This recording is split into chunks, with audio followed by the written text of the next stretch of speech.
हाथ आया जेजेएम घोटाले का सबसे बड़ा मगरमच्छ।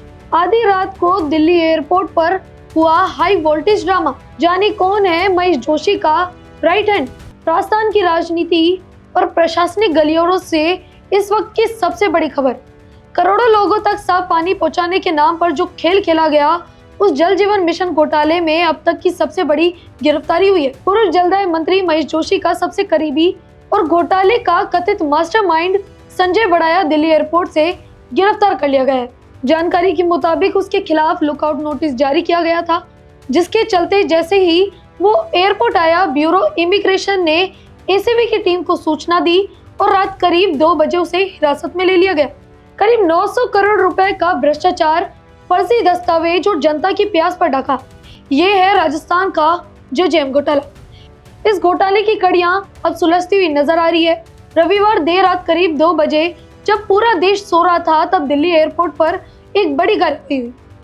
थाईलैंड में एक शादी समारोह में शिरकत कर लौटे संजय बड़ाया को जैसे ही इमिग्रेशन काउंटर पर रोका गया, उसके चेहरे की हवाइयां उड़ गई। उसे अंदाजा भी नहीं था कि एसीबी ने उसके खिलाफ पहले ही लुकआउट नोटिस जारी कर रखा है।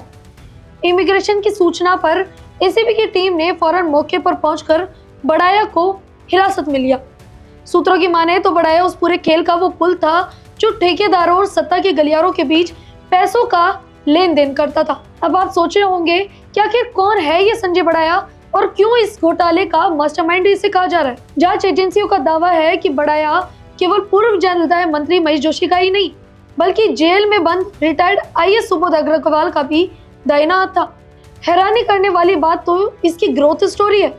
साल 2022 तक जो शख्स एक बीमा कंपनी में महज 7 लाख रुपए सालाना के पैकेज पर काम करता था, वो महज 2 सालों में करोड़ों का मालिक कैसे बन गया। ईडी की जांच में सामने आया है कि बड़ाया ने अपनी पत्नी नैना बड़ाया के साथ मिलकर मैसर चमत्कारेश्वर बिल्डिंग एंड डेवलपर नाम की कंपनी बनाई। आरोप है कि इस कंपनी के जरिए भ्रष्टाचार का काला धन इधर से उधर किया गया।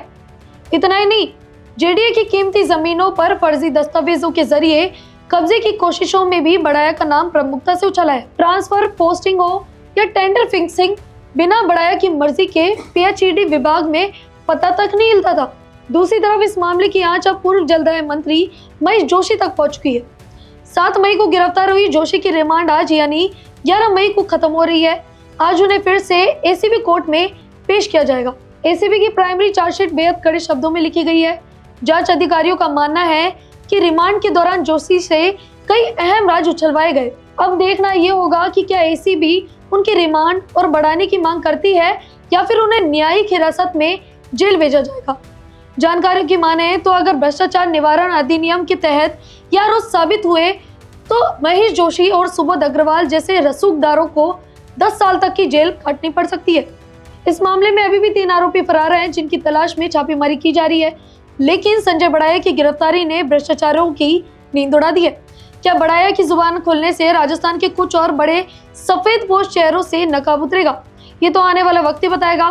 फिलहाल राजस्थान की जनता को उम्मीद है कि उनके हक का जो पैसा भ्रष्टाचार की भेंट चढ़ा, उसका हिसाब जरूर होगा।